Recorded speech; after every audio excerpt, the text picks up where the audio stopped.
வத்சரோ வத்சலோ வத்சி ரத்ன கர்ப்போதனேஸ்வரக என்பது சகசிரநாமத்தின் விஷ்ணு சகசிரநாமத்தின் அடுத்த அடியாகும்.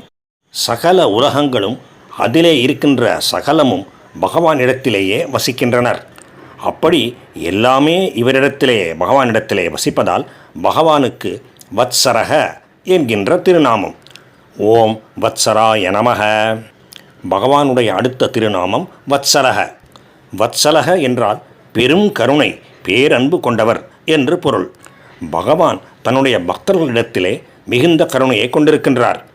தன்னுடைய பெரும் கருணையினாலேயே சுதாமாவுக்கு அவர் எதுவும் கேட்காமலேயே அவருடைய நிலைமையை நன்றாக தெரிந்து கொண்டு அவருக்கு சகலமும் அளித்தார் பகவான். அப்படிப்பட்ட பெரும் கருணையினாலே பக்தர்கள் ஒரு சிறிது அவருக்கு அளித்தால் கூட, பக்தியோடு அளித்தால் கூட அதை பெரும் செல்வமாக ஏற்று அவர் மகிழ்கின்றார். பகவான் அவ்வளவு கருணை கொண்டவர். சபரி அளித்த எச்சில் பழங்களை மிகவும் சுவையோடு ஏற்றுக்கொண்டார் ஸ்ரீராமர். அப்படிப்பட்ட பக்த வத்சலர் பகவான். அதனால் அவர் வத்சலக என்கின்ற திருநாமத்தை பெறுகின்றார். அப்படி ஒரு வாத்சல்யம் கொண்டவர் பகவான். ஓம் வத்சலாய நமக. வத்சீஹி. பகவான் பசுக்களிடமும் மாடுகளிடமும் அவற்றின் கன்றுகளிடமும் மிகுந்த பரிவு கொண்டவர் ஆவார், பெரும் கருணை கொண்டவர் ஆவார். அந்த கருணையினாலேயே அவர் கன்றுகளையெல்லாம் காப்பாற்றி அருள்கின்றார். அதனால்தான் நமது பாரத தேசத்திலே கோசேவா, பசுக்களுக்கு சேவை செய்வது பகவத் சேவையாகவே கருதப்படுகின்றது. காந்தியடிகள், மகாத்மா காந்தி அவர்கள் இதை சற்று வித்தியாசமாக பார்க்கின்றார். அவருடைய எண்ண ஓட்டத்திலே பசு என்றால் பசு மட்டுமே இல்லை, பரிணாம வளர்ச்சியிலே ஒரு ஆன்மாவின் பரிணாம வளர்ச்சியிலே மனிதனின் நிலைக்கு கீழாக இருக்கின்ற அனைத்து மிருகங்களும் அந்த பசு என்கின்ற சொல்லிலே அடங்கும் என்பது அவருடைய கருத்து. நம்மை விட, மனிதர்களை விட உயர்ந்தவர்களான தேவர்கள் மற்றும் ரிஷிகளை நாம் வணங்கி போற்றுகின்றோம், தர்ப்பணமும் அளிக்கின்றோம். அவ்வாறாகவே மனிதன் தனக்கு கீழ்நிலையிலே இருக்கின்ற பிராணிகளையும் மிருகங்களையும் பரிவோடு காக்க வேண்டும் என்பதுதான் இதனுடைய உட்பொருள் என்பது அவருடைய மகாத்மா காந்தியினுடைய கருத்து. இந்த கருத்து ஏற்புடையதுதான்.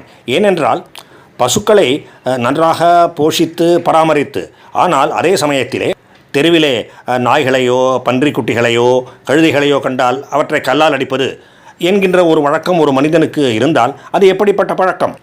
பசுக்களிடம்தானே கருணையோடு இருக்க வேண்டும் என்று சாஸ்திரங்கள் சொல்கின்றன என்று பைத்தியக்காரத்தனமாக ஏதாவது சொல்லிக் கொண்டிருக்க முடியாது. அந்த வகையிலே மகாத்மா காந்தியடிகளின் கூற்று மிக மிக சரியான கூற்றாகும். எல்லா பிராணிகளுக்கும் மிருகங்களுக்கும் சேர்த்து பசு என்பது ஒரு குறியீடு மட்டுமே என்று கொள்வதிலே எந்த தவறும் இல்லை. அந்த கோணத்திலே இருந்து பார்க்கும் பொழுது பசுக்களையும் பசுக்களின் கன்றுகளையும் மட்டுமல்லாமல் சகல பிராணிகளையும் காப்பாற்றி அருள்கின்றார், அவற்றின் மீது பெரும் கருணை வைத்திருக்கின்றார் என்றுதான் கூற வேண்டும். அவ்வாறாக பசுக்களையும் கன்றுகளையும் காப்பதனால் அவருக்கு வத்சி என்கின்ற திருநாமம் அமைகின்றது. மேலும் பகவான் தான் உலகத்திற்கே தந்தையாவார். எனவே அவர் எல்லா உயிர்களையும் பசுக்களையும் கன்றுகளையும் காப்பதைப் போல காத்து அருள்கின்றார். அதனாலும் அவருக்கு வத்சி என்கின்ற திருநாமம். ஓம் வத்சினே நமக. ரத்னகர்பக. பொதுவாக ரத்னகர்ப என்கின்ற சொல் சமுத்திரத்தை, கடலை குறிக்கும்.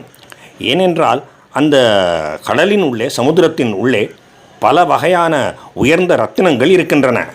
அப்படி பல ரத்தினங்களை தன்னுடைய கர்ப்பத்திலே தாங்கி இருப்பதால் சமுத்திரத்திற்கு ரத்னகர்பக என்கின்ற பெயர் உண்டு. பகவான் சமுத்திர ரூபியாக கருதப்படுகின்றார்.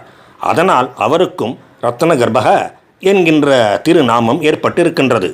சற்று வேறு விதமாக பார்த்தால், எப்படி சமுத்திரம் எல்லா ரத்தினங்களையும் தன்னிலே வைத்து கொண்டு இருக்கின்றதோ அதை போலவே பகவான் எல்லா உயிர்களையும் தன்னிலேயே வைத்து கொண்டு காப்பாற்றி அருள்கின்றார் என்றும் ஒரு பொருள் பொதிந்து கிடக்கின்றது. அதனாலும் அவர் ரத்னகர்பக. ஓம் ரத்னகர்பாய நமக. பகவானுடைய அடுத்த திருநாமம் தனேஸ்வரக, தன ஈஸ்வரக. எல்லா தனங்களுக்கும் எல்லா செல்வங்களுக்கும் அவரே ஈஸ்வரர், அவரே அதிபதி. அப்படிப்பட்ட ஒரு பெரு நிலையிலே இருந்துதான் அவர் நமக்கு நம்முடைய வாழ்க்கைக்கு தேவையான மற்றும் நம்முடைய கர்ம பலன்களுக்கு ஏற்ற செல்வங்களையெல்லாம் வழங்கி அருள்கின்றார். அப்படி வழங்கக்கூடியவர் பகவான் என்பதால் அவர் தனேஸ்வரக. ஓம் தனேஸ்வராய நமः. பகவானுக்கும் பகவானின் திருநாமங்களுக்கும் பக்தர்களுக்கும் அனந்த கோடி நமஸ்காரம்.